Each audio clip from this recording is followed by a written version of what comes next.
papa, c'est quelqu'un de dynamique. Sa vie et sa passion, c'est la tisane. Je me présente, le doyen Joseph Franz, plus connu sous le surnom Kakouk à l'entre-deux. Je suis tisaneur donc, de père en fils.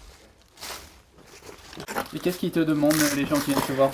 Moi, la Réunion est le département où le taux de diabète est le plus élevé en France. Donc, bien sûr, le cholestérol, l'acide urique, donc la goutte. Qu'est-ce qui vous emmène ici? Qu'est-ce que vous venez chercher? La tisane pour les douleurs articulaires. Articulaire, et moi c'est pour refroidissement et puis la diane de savon.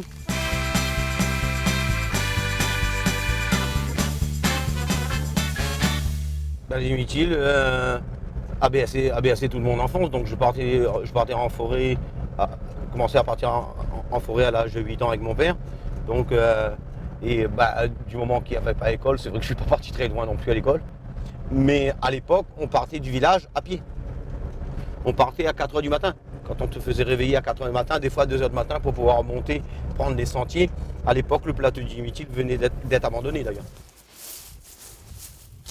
Bah oui, depuis que je suis petite, je l'ai toujours vu partir dans la forêt, toujours avec ses tisanes, et depuis que je suis toute petite.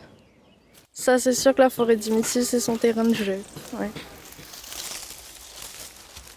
On a évolué donc dans la tisanerie à La Réunion, on va dire, parce que ça a permis donc de faire reconnaître certaines plantes à la pharmacopée française, de connaître réellement les molécules donc, de nos plantes.